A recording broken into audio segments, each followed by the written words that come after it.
मैं परमेश्वर का धन्यवाद देता हूँ एक बार फिर जब प्रभु ने मौका दिया है। हम जो विषय सीख रहे हैं आइए हम उसमें जाएंगे।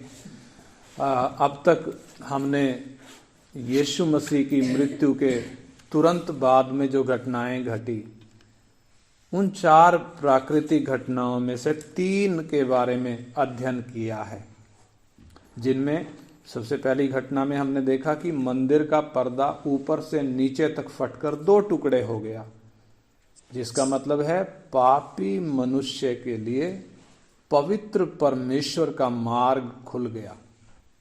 और ये पूरा का पूरा कार्य ये परमेश्वर का है। और दूसरी घटना में हमने देखा कि पृथ्वी डोल गई, जिसका मतलब है कि यीशु मसीह की मृत्यु का प्रभाव संपूर्ण धरती पर पड़ा है। मानव जाति का हर एक मनुष्य,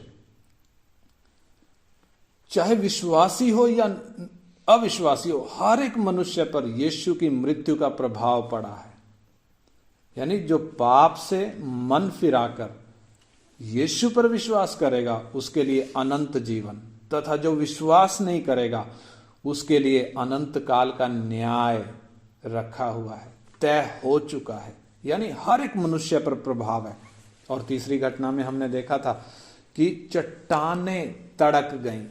चट्टानें तड़क गईं। ये चट्टानें किस बात का प्रतीक हैं? ये इंसान के पत्थर दिल का प्रतीक है। यानी इंसान का हृदय जो पत्थर का हो चुका है पाप के कारण। चट्टानों का तड़कना इस बात का प्रतीक है कि यीशु की मृत्यु के कारण अब मनुष्य का पत्थर का हृदय टूटेगा और वो पश्चाताप के साथ परमेश्वर की ओर मुड़ेगा। इसलिए ये चट्टानें तड़की थी। आज हम चौथी घटना का अध्ययन करेंगे। आइए उसके लिए हम पढ़ें मत्ती 27 अध्याय उसका 52 और 53 वचन। मत्ती 27 अध्याय उसका 52 और 53 वचन हम पढ़ेंगे। और कब्रें खुल गई और सोए हुए पवित्र लोगों के बहुत से शव जी उठे, और उसके जी उठने के बाद वे कब्रों में से निकलकर पवित्र नगर गए और बहुतों को दिखाई दिए। हाँ, इधर इस घटना में, ये चौथी घटना, इसमें इसको जब हम पढ़ते हैं इस चौथी घटना में, ये एक घटना में 5 घटनाएं हैं। सबसे पहले कब्रें खुल गई, फिर दूसरे नंबर पर सोए हुए पवित्र लोगों के बहुत से शव जी उठे, और तीसरा वो यीशु के जी उठने के बाद वो कब्रों में से निकल आए, और चौथा वो पवित्र नगर यानी यरूशलेम में गए, और पांचवा वो बहुतों को दिखाई दिए। तो एक एक करके हम इन बातों का रहस्य समझेंगे, इनके बारे में अध्ययन करेंगे। यदि हम मनुष्य के इस धरती पर के जीवन के विषय में हम देखते हैं, इसका अंजाम यदि हम देखते हैं, इंसान के जीवन का अंजाम क्या है, तो जो सच हमारे सामने आता है वो क्या है? पाप के परिणाम स्वरूप सब मनुष्य मौत के मुंह में जाते हैं, सब मरते हैं। और परमेश्वर का वचन मौत के इस रहस्य को किस प्रकार स्पष्ट करता है? रोमी 5 अध्याय उसका 12 वचन में लिखा है कि इसलिए जैसा एक मनुष्य के द्वारा पाप जगत में आया और पाप के द्वारा मृत्यु आई, और इस रीति से मृत्यु सब मनुष्यों में फैल गई क्योंकि सब ने पाप किया। यानी एक मनुष्य, वो पहला आदम, उसके द्वारा पाप जगत में आया और पाप के कारण मृत्यु आई। इसलिए यह मृत्यु सब मनुष्यों में फैली हुई है। और रोमी 6 अध्याय का 23 वचन में लिखा है कि पाप की मजदूरी तो मृत्यु है। पाप की मजदूरी तो मृत्यु है। परमेश्वर का वचन स्पष्ट तौर पर बताता है मृत्यु पाप का अंजाम है, पाप का परिणाम है।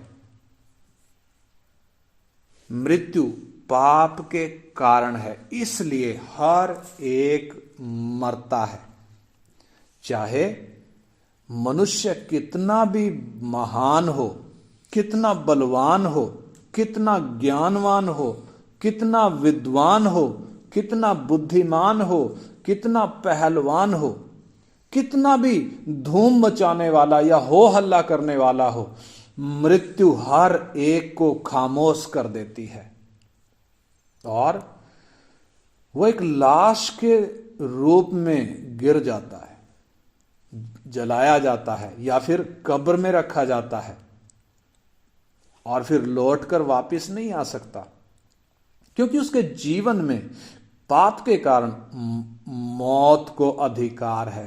पाप के कारण मौत को अधिकार है और मरने से पहले वो जो कुछ भी रहा हो, चाहे कितना बड़ा आदमी रहा हो, कितना भी उसका प्रभाव रहा हो, अब मरने के बाद उसके लिए जीवन का दरवाजा बंद हो चुका है। उसके लिए सारे अवसर समाप्त हो चुके हैं। अगला कोई मौका उसके लिए अब नहीं है। मृत्यु मानव जाति के लिए एक बड़ी पहेली है। इंसान इसको सुलझा नहीं पाया आज तक, इंसान इसका रहस्य जान नहीं पाया आज तक। साइंस ने कितना तरक्की कर लिया, मेडिकल साइंस में इंसान कहां तक पहुंच गया, कम्युनिकेशन में आप देखें, टेक्नोलॉजी में आप देखें, इंसान ने कितना तरक्की कर लिया है। योगा में भी इंसान ने कितना तरक्की कर लिया है। लेकिन इतना तरक्की करने के बावजूद भी आज तक इंसान अपने बल के द्वारा, अपने ज्ञान के द्वारा, अपनी तकनीक के द्वारा, अपनी भक्ति के द्वारा मौत पर जय पा नहीं सका, मौत की इस पहेली को तोड़ नहीं पाया।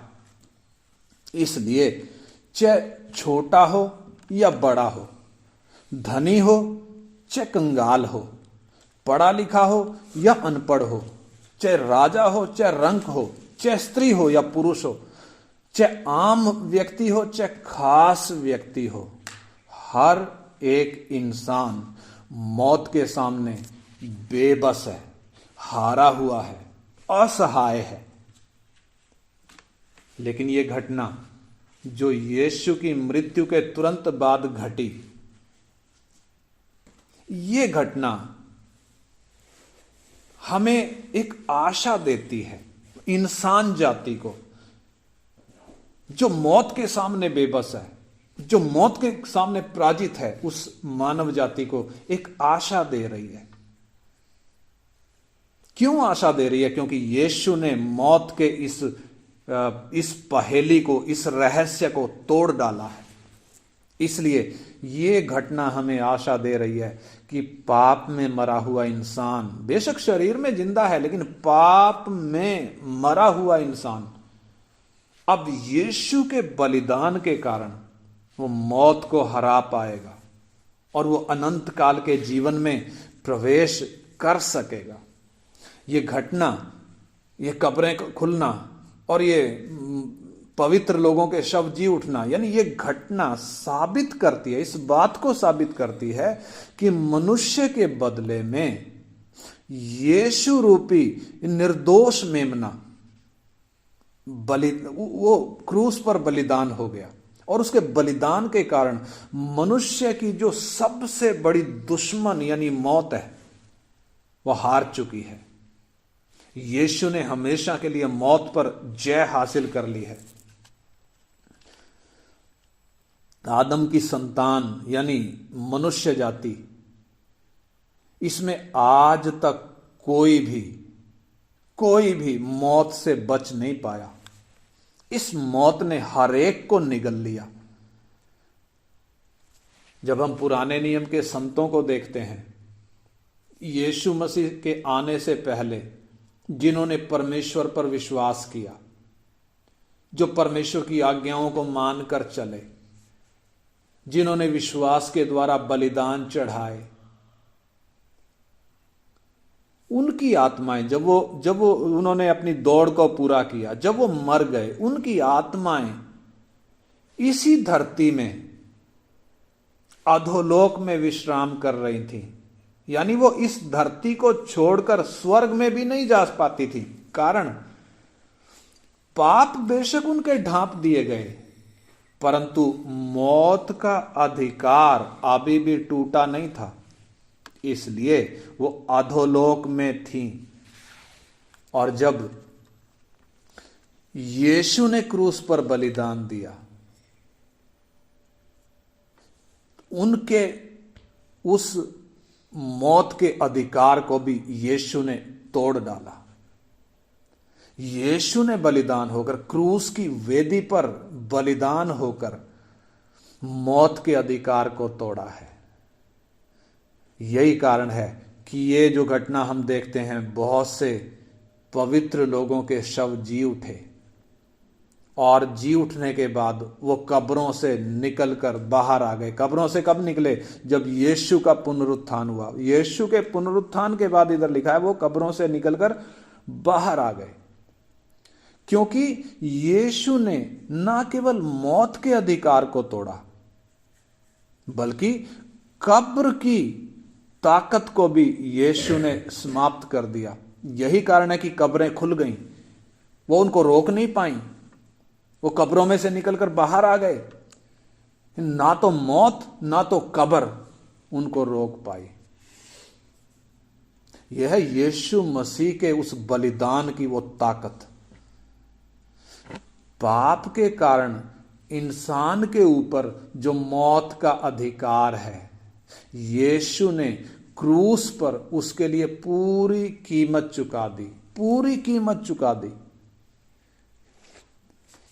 जो कोई इस कीमत के कारण जो कोई यीशु पर विश्वास करता है, उस पर मौत का अधिकार नहीं है।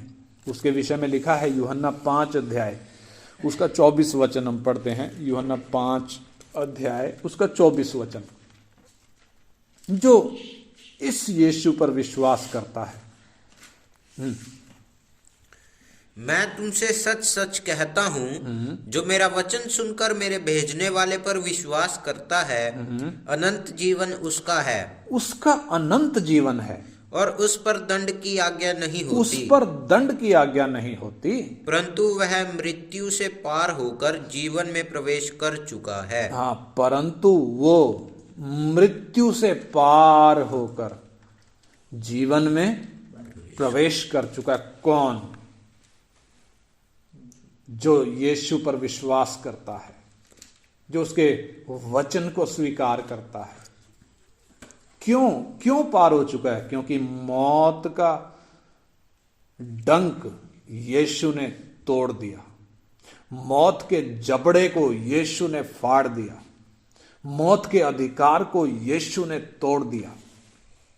इसलिए यीशु कहता है, यूहन्ना 11 अध्याय में भी हम पढ़ें 25 और 26 वचन। यूहन्ना 11 अध्याय उसका 25 और 26 वचन। यीशु ने उससे कहा, हाँ, पुनरुत्थान और जीवन मैं ही हूँ। हाँ, देखो यीशु क्या कहते हैं? कहते हैं पुनरुत्थान और जीवन मैं ही हूं। जो कोई मुझ पर विश्वास करता है, जो कोई मुझ पर विश्वास करता है, वह यदि मर भी जाए, वो यदि मर भी जाए तो भी जिएगा। तो भी जिएगा। और जो कोई जीवित है, और जो कोई जीवित है और मुझ पर विश्वास करता है, हाँ, वह अनंत काल तक न मरेगा। वो अनंत काल तक ना मरेगा। कारण उसके पीछे का कारण यीशु ने जो क्रूस पर कीमत चुकाई है, मृत्यु के लिए भी कीमत पूरी की पूरी चुका दी। इसलिए ये 4 घटनाएं घटी हैं। और उनमें ये चौथी घटना ये क्या प्रकट करती है कि मौत के बाद भी, इंसान की मौत के बाद भी ये जो पवित्र लोग जी उठे, ये जो कब्रें खुली हैं, ये क्या प्रकट करती हैं कि इंसान की मौत के बाद भी एक जीवन है, एक अनंत काल का जीवन है उनके लिए जो यीशु मसीह पर विश्वास करते हैं। और यह घटना ये विश्वासियों के पुनरुत्थान को भी दिखा रही है। विश्वास करने वाले जी उठेंगे करके ये घटना उस बात को वो प्रतीक है, उस बात को बता रही है। विश्वासियों की मौत आम लोगों की मौत की तरह नहीं है। विश्वासियों की मौत मौत नहीं बल्कि एक आराम है, एक रेस्ट है। यानी वो तो सो रहे हैं। लोग तो कहते हैं मर गए, लेकिन एक विश्वासी मरता नहीं है, वो सोता है, वो जागेगा। अभी वो आराम कर रहा है, वो उठेगा। जब यीशु बादलों पर आएंगे गुप्त आगमन में, स्वर्गारोहण के लिए वो जी उठेगा। कौन? जो यीशु पर विश्वास करता है। और पवित्र लोगों का ये जो शव जी उठे हैं, ये जी उठना ये भी चेतावनी दे रहा है कि मौत के सामने कपट नहीं चलेगा। यानी इंसान यदि कपट के साथ यीशु के पीछे आया, कपट नहीं चलेगा। इसलिए प्रभु यीशु मसीह क्या कह रहे हैं, उसके लिए पढ़ें मत्ती 6 अध्याय उसका 2 वचन, 6 का 2 वचन हम पढ़ें।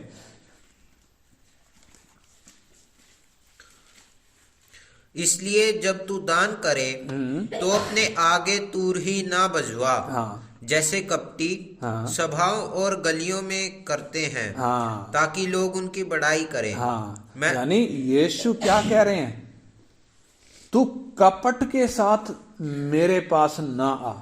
उसका 5 वचन भी, जब तू प्रार्थना करे तो कपटियों के समान ना हो, कपटियों के समान ना हो, क्योंकि लोगों को दिखाने के लिए आराधनालयों में और सड़कों के मोड़ों पर खड़े होकर प्रार्थना करना उनको अच्छा लगता है। लेकिन यीशु क्या कह रहा, तुम कपट के साथ मेरे पास ना आओ, बल्कि सच्चे मन से मेरे पास आओ। उसका 16 वचन भी, जब तुम उपवास करो तो कपटियों के समान तुम्हारे मुंह पर उदासी ना छाई रहे। कपटियों के समान तुम्हारे मुंह पर उदासी ना छाई रहे जब तुम उपवास करो। क्योंकि वे अपना मुंह बनाए रहते हैं। वे अपना मुंह बनाए रहते हैं ताकि लोग उन्हें उपवासी जाने। यानी बहुत से लोग हैं जो दिखावे के लिए बहुत कुछ करते हैं, लेकिन प्रभु यीशु क्या कह रहे, तुम दिखावे के लिए कुछ मत करो, कपट के साथ मेरे पास ना हो। उसका 7 का 5 भी पढ़ें, 7 का 5। हे कपटी, पहले अपनी आंख में से लट्ठा निकाल ले। हे कपटी, पहले अपनी आंख में से लट्ठा निकाल ले, तब तू अपने भाई की आंख का तिनका भली भांति देखकर निकाल सकेगा। यानी बहुत से लोग अपनी कमी को नहीं देखेंगे, दूसरों की कमियों को देखेंगे। प्रभु यीशु क्या कह रहे हैं, ये कपट नहीं चलेगा। और ये जो पवित्र संत, ये इनकी जो लोथें जी उठी हैं, ये कपटी नहीं है। कपटी जीव भी नहीं उठेगा इस तरीके से। ये घटना इस बात का परिणाम है, इस बात का प्रमाण है कि अंधेरे की छिपी हुई बातें सामने आ चुकी हैं। जो अब तक इंसान के लिए रहस्य था, उस पर से पर्दा हट गया है। ये कब्र, ये मौत, ये इंसान के लिए अब तक एक पहेली थी, परंतु अब यीशु की मौत के कारण इस पर से पर्दा हट चुका है। और उसके आगे जब हम उसका 52-53 पढ़ते हैं तो उसके आगे लिखा है कि वो जी उठने के बाद, उसके जी उठने के बाद कब्रों में से निकलकर पवित्र नगर में गए और बहुतों को दिखाई दिए। पवित्र नगर में गए। पवित्र नगर में जाने का मतलब अगर हम देखें तो ये पवित्र नगर जिसमें वो गए, ये यरूशलेम के विषय में लिखा है, जिसका मतलब है कि यीशु पर विश्वास करने वाले 1000 साल के लिए यीशु के साथ इसी धरती पर राज्य करेंगे। इसी धरती पर राज्य करेंगे और राजधानी है यरूशलेम। यानी ये आने वाले टाइम में संपूर्ण दुनिया की राजधानी कौन है? यरूशलेम है। जैसे हमारे हिंदुस्तान की राजधानी दिल्ली है, परंतु टाइम आ रहा है जब पूरी दुनिया की एक ही राजधानी होगी, यरूशलेम। इस नगर को पवित्र इसलिए कहा गया है क्योंकि यीशु मसीह जो खुद पवित्र परमेश्वर है, इसी नगर में दाऊद के सिंहासन पर बैठकर सारी धरती पर 1000 साल के लिए राज्य करेगा और पवित्र लोग जो उस पर विश्वास करते हैं उसके साथ राज्य करेंगे। और उधर लिखा है कि वो बहुतों को दिखाई दिए, जो इस बात को साबित करता है कि ये कोई सपना नहीं है, ये कोई कहानी भी नहीं है, कोई बूढ़ी माता की कहानी नहीं है, बल्कि ये जो क्रूस पर मरा है,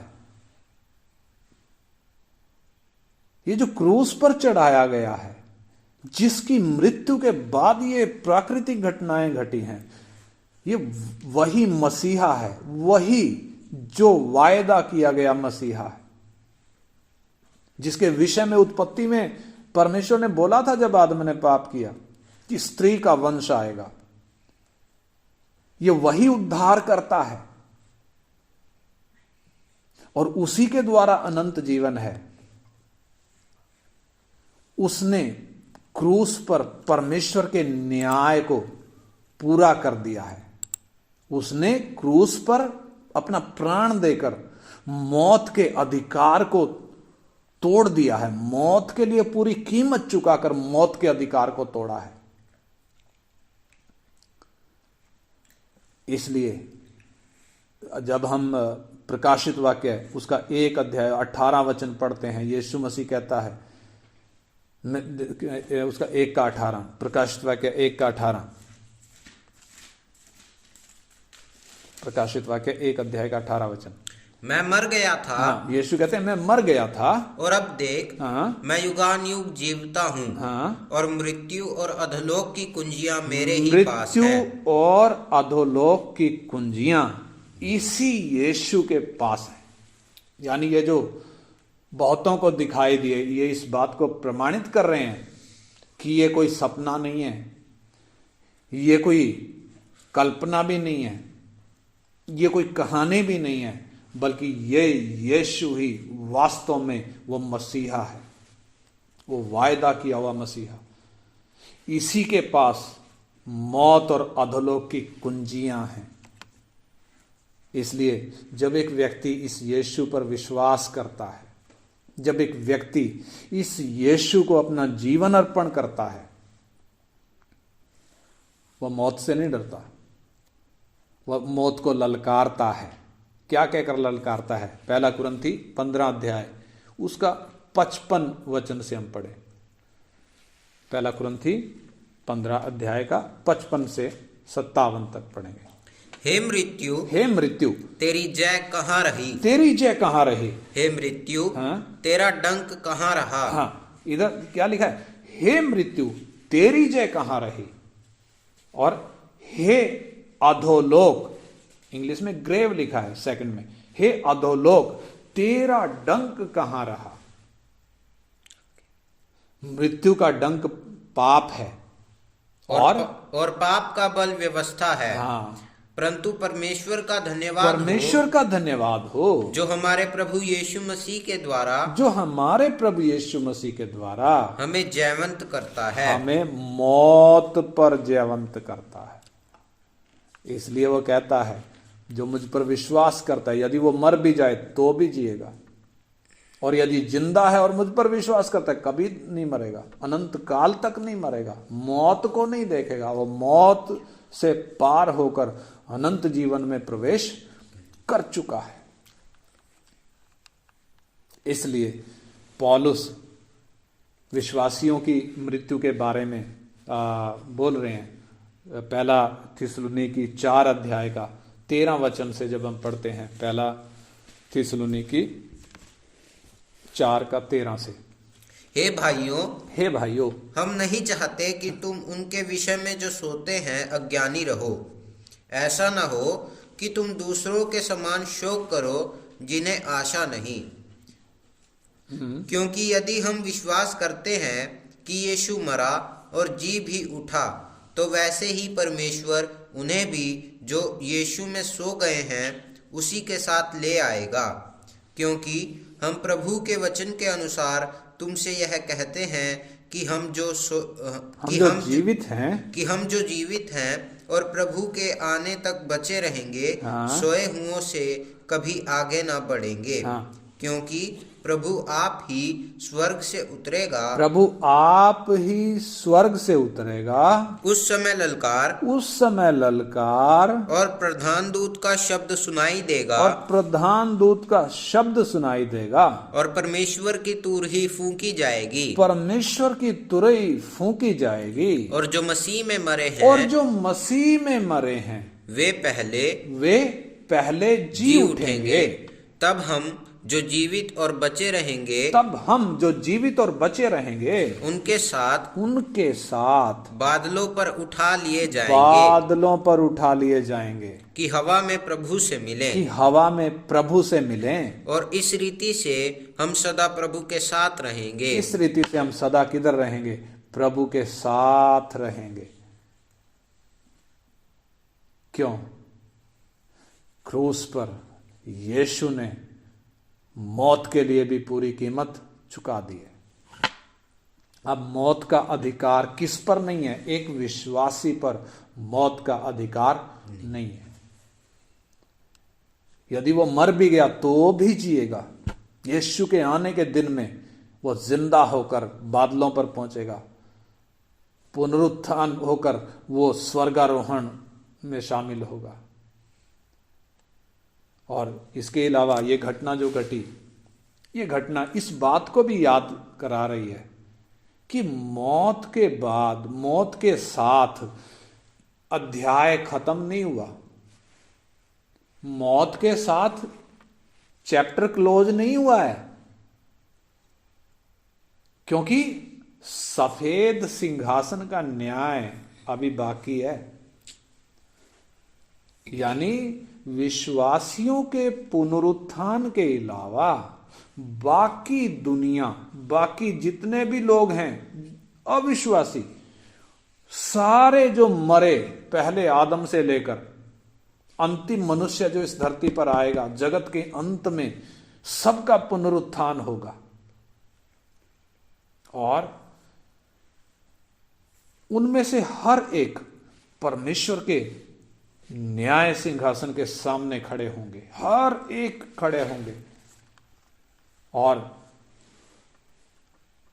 मनुष्य के शरीर में रहते हुए जो इस धरती पर शरीर में रहते जो बोला और जो किया, एक एक का हिसाब देंगे। और अनंत काल के लिए ठिकाना कौन सा है? आग और गंधक की झील। परमेश्वर का वचन स्पष्ट तौर पर हमें इसके बारे में बताता है। प्रकाशित वाक्य 20 अध्याय 21 अध्याय जब हम पढ़ते हैं, उधर स्पष्ट लिखा है इस अंतिम पुनरुत्थान और इस अंतिम न्याय के विषय में। तो ये घटना जो यीशु की मृत्यु के समय में घटी, ये 4 घटनाओं के विषय में हमने सीखा। ये घटनाएं हमें क्या याद कराती हैं? कि ये जो क्रूस पर मरा है, इसकी मृत्यु के कारण इंसान के लिए परमेश्वर का दरवाजा खुल गया। इंसान पर अब मौत का अधिकार नहीं, यदि वो इस यीशु पर विश्वास करता है तो। अनंत काल के जीवन में प्रवेश कर चुका है यदि यीशु पर विश्वास करता है तो। परंतु जो यीशु पर विश्वास नहीं करता, उसके लिए न्याय इंतजार कर रहा है। इसलिए आइए हम प्रार्थना करें। परमेश्वर का ये वचन जो हमें स्पष्ट तौर पर बहुत सी बातें सिखा रहा है, बहुत सी बातें इन घटनाओं के द्वारा हमने सीखी। मेरा और आपका क्या विश्वास है? ये वचन सुनने के बाद हमारा क्या विश्वास है? क्या अभी भी मौत का अधिकार है, या यीशु पर विश्वास के द्वारा मैं मृत्यु से पार होकर जीवन में प्रवेश कर चुका हूं?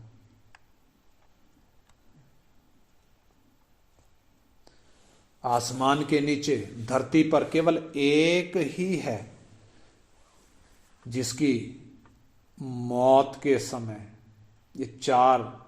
ये प्राकृतिक ये घटनाएं घटी हैं जो प्रमाणित करती हैं ये मरने वाला है, ये बाकियों की तरह नहीं है। इसने मानव जाति के लिए पूरी कीमत क्रूस पर चुका दी है। इसलिए जो कोई विश्वास करेगा अनंत काल का जीवन उसका है। यह वचन जब हम तक परमेश्वर ने पहुंचाया है, आइए इस वचन को हम स्वीकार करें और प्रार्थना करें।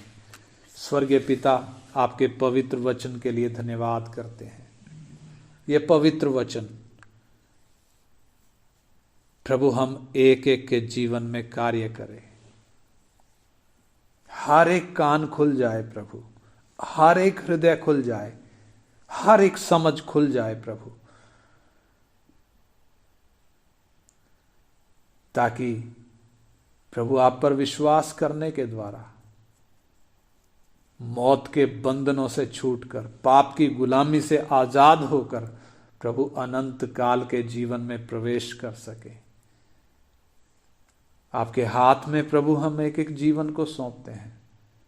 ये वचन हम में से किसी के लिए भी न्याय का कारण नहीं बने, बल्कि आशीष ही का कारण बने। हम ऐसी प्रार्थना करते हैं पिता, यीशु मसीह के पवित्र नाम में मांगते हैं, आमीन। आमीन।